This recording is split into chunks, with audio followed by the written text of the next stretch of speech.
Hello అండి. ఈరోజు early morning 8:30కే నాకు బయటికెళ్ళే వర్క్ అయితే ఉండిందండి. అందుకని చెప్పేసి ఇంకా ఫాస్ట్గా చాలా ఈజీగా అయ్యేటువంటి బ్రేక్ఫాస్ట్ రెసిపీ చేసేసి బయటికైతే వెళ్ళాను.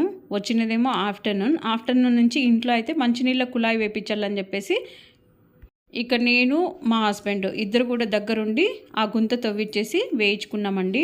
ఆల్రెడీ ఇల్లు కట్టినప్పుడే మంచినీళ్ళ ట్యాపు తర్వాత ఉప్పు నీళ్ళ ట్యాపు 2 వేపించామండి. కాకపోతే మంచినీళ్ళ ట్యాపు దాని పైప్స్ అన్నీ పెద్ద పెద్ద లారీలు పోవడం వల్ల అది బ్రేక్ అయిపోయినదనమాట. ఇప్పుడు మా ఇంటి ముందరే మంచినీళ్ళ పైప్ పెద్ద పైప్ అయితే వచ్చింది. సో దానికి అటాచ్ చేసిన దానికి ఇంకా గుంత తవ్విచ్చే పని, తర్వాత వచ్చేసి ట్యాప్ కనెక్షన్ ఇదంతా ఉండిందనమాట ఈరోజు వర్క్.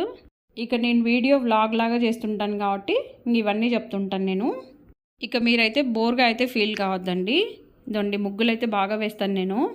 ముగ్గు కంప్లీట్ అయిపోయింది కదా. అయిపోయిన తర్వాత ఇంట్లో బ్రేక్ఫాస్ట్ చేసేసి కుందని చెప్పాను కదా, బయటకైతే వెళ్ళాను. మేమైతే అప్స్టేర్లో ఉంటాము, ఇది కింద అనమాట మా ఇంటి ముందర. ఇక మంచినీళ్ళ ట్యాప్ చలానాకి, ఆ తర్వాత వచ్చేసి ఇలాగ గుంత కొట్టించడానికి, తర్వాత పైప్స్ తీసుకొని రావడానికి అంతా 7,200 అయితే తీసుకున్నారండి. ఆల్రెడీ ఓల్డ్ కనెక్షనే కాబట్టి ఇంత తక్కువ అయితే తీసుకున్నారండి. న్యూ కనెక్షన్స్కి అయితే 10,000 అబవ్ అని చెప్పారు వాళ్ళు. ఇంకా మా హస్బెండ్ కూడా అక్కడ నిలబడి చూస్తున్నారనమాట ఎలా తీస్తున్నారు ఏమి అనేది. ఇంకా ఈ వీడియో అయితే నాకు కూడా పర్సనల్గా ఎప్పటికైనా యూజ్ అవుతుందని చెప్పేసి ఇలా అయితే తీశాను. ఎలా కనెక్ట్ చేశారో నాకు కూడా అర్థమవుతుందని చెప్పేసి ఇలా అయితే మీకు కూడా చూపిస్తున్నాను నేను. మా ఇల్లు ఎలివేషన్ అంతా చూపిస్తా చూడండి. దొండి ఇలాగైతే ఉంది. ఇది మా బిల్డింగ్. పైన అయితే మేము ఉంటాం, కింద అయితే రెంట్కి ఇచ్చాము. ఈ ట్యాప్ కనెక్షన్ అంతా కంప్లీట్ అయిపోయేదానికి 3 hours అయితే టైం తీసుకుందండి. ఈ బాబు అయితే మా ఇంట్లో కింద రెంట్కున్న అక్క వాళ్ళ మనవడు అనమాట. చాలా క్యూట్గా పనులన్నీ చేస్తూ ఉంటాడు. స్కూల్కి వెళ్ళమంటే లేదు నాకు ఈ పార అవి ఇప్పించండి, నేను ఈ పనికే వెళ్తానని మాతో చెప్తున్నాడు. మేము ఈ జోక్స్ కన్నిటికీ నవ్వుకుంటాం. ఇంకా వర్క్ అయితే ఫినిష్ చేయించుకున్నాము. ఇలాగైతే ట్యాప్ కనెక్షన్ కంప్లీట్ అయిపోయిందండి. ఈరోజు బ్రేక్ఫాస్ట్ రెసిపీ అయితే మీకు చూపిస్తున్నాను. ఇక్కడ ఇత్తనాలతో చట్నీ చేశాను, పొంగలి చేశాను, చాలా టేస్టీగా ఉన్నది. అదైతే మీతో షేర్ చేసుకుంటున్నాను. ఇక్కడ శనక్కాయలన్నీ చూడండి చాలా బాగా రోస్ట్ అయ్యే వరకు వేయించుకుంటున్నాను. ఇక్కడ శనక్కాయ చట్నీ కోసం ఇదండి ఒక టమోటా అయితే కట్ చేసుకుంటున్నాను.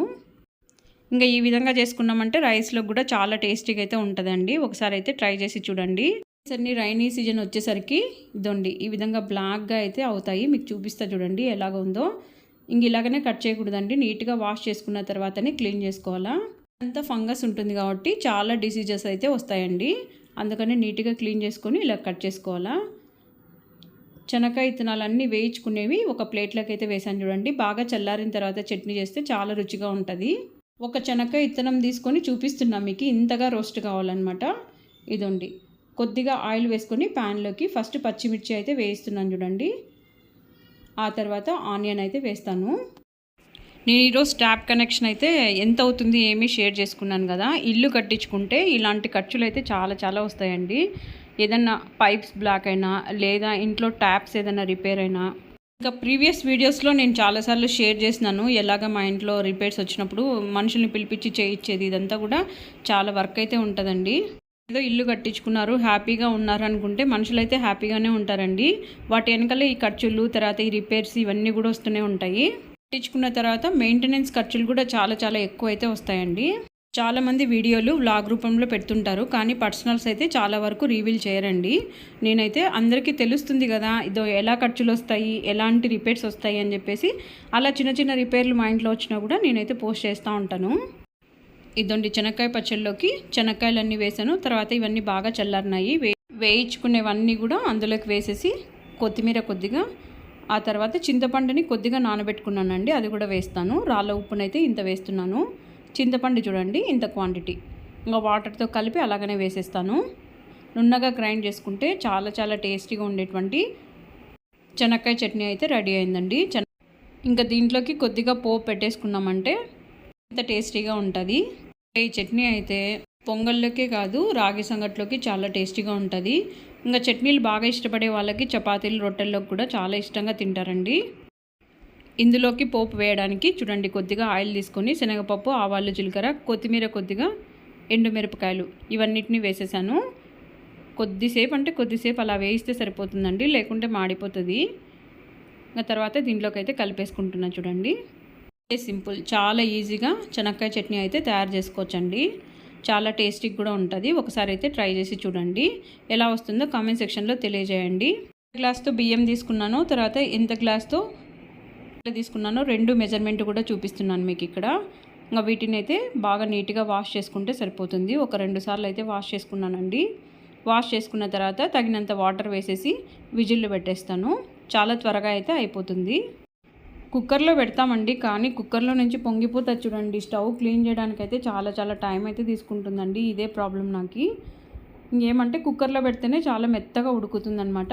పొంగలి చేసిన, రాగి సంగటి చేసిన ఆ రోజు స్టవ్ క్లీన్ చేయడానికైతే అట్లీస్ట్ ఒక 15 మినిట్స్ టైం అయితే తీసుకుంటుందండి. అంతగా పొంగిపోతూ ఉంటుంది.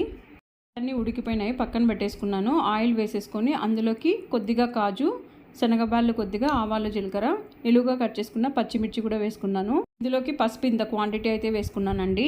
ఇంకా నాకు బయట వర్క్ ఉంది కాబట్టి ఇంకా ఈ రెసిపీ అయితే చాలా ఫాస్ట్గా అయిపోతుందని చెప్పేసి ఇలాగైతే బ్రేక్ఫాస్ట్ తయారు చేసుకున్నాము. ఉడికిచ్చి పక్కన పెట్టేసుకునే దాన్ని అంతా కూడా వేసేస్తున్నాను చూడండి.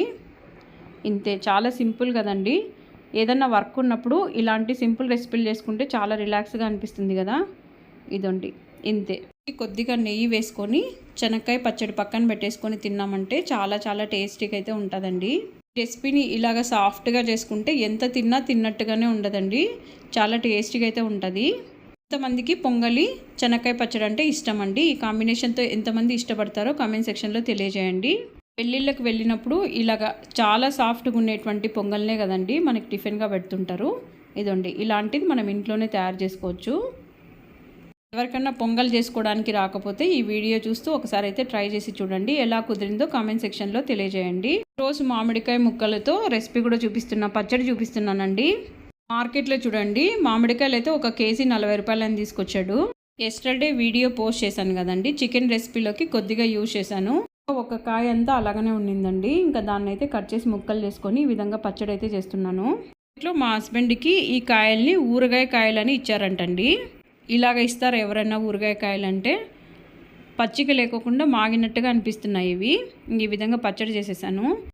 ఇందులోకి పోపు పెట్టేసుకుంటే సరిపోతుందండి. పచ్చి మామిడికాయలతో పాటు మాగినటువంటి మామిడి పండ్లను కూడా తీసుకొచ్చాడండి మా హస్బెండ్. లేదంటే దీన్ని కూడా కట్ చేసుకొని ఉప్పు వేసుకొని తింటే చాలా టేస్టీగా ఉంటుండే. ఇంకా దీన్ని ఏం చేసేకి కాక కొద్దిగా మాగినట్టుగా ఉన్నా కూడా కట్ చేసి ఈ విధంగా చట్నీ అయితే చేసేసానండి. ఇంకా ఇందులోకి పోపు అయితే పెట్టేసుకుంటున్నాను. చాలా టేస్టీగా అయితే ఉంటుంది, కాకపోతే కొద్దిగా తీయగా ఉన్నట్టుగా అనిపిస్తుంది. అరే, తీయగా ఉండేది ఎలా తింటారో అనుకోవద్దండి. ఇంకేం చేస్తాం, పడేయలేం కదా, అందుకనే ఇలాగ పచ్చడి చేసేసాను. ఈ వీడియో మీకు యూస్ఫుల్ అని అనుకుంటున్నా. ఒకవేళ యూస్ఫుల్ అయితే మీ ఫ్రెండ్స్కి, ఫ్యామిలీ మెంబర్స్కి ఖచ్చితంగా షేర్ చేయండి. పచ్చగా గ్రైండ్ చేసుకున్నటువంటి మామిడికాయ పచ్చడిని అంతా అందులోకి అయితే వేసేస్తున్నానండి. స్టవ్ ఫ్లేమ్ని పూర్తిగా బంద్ చేసిన తర్వాత ఈ విధంగా కలిపేసుకుంటున్నాను. ఇలాంటి మరిన్ని వెరైటీ రెసిపీలతో మళ్ళీ కలుద్దాం మీ వాణి. ఇంతవరకు నా ఛానల్ని సబ్స్క్రైబ్ చేయకుండా చూసేటువంటి వాళ్ళు దయచేసి సబ్స్క్రైబ్ చేసుకోండి. ఇంకా పచ్చడి అంతా రెడీ అయిపోయింది కాబట్టి ఒక బౌల్లోకి అయితే ట్రాన్స్ఫర్ చేసినాను. ఈ విధంగా అయితే ఉందండి.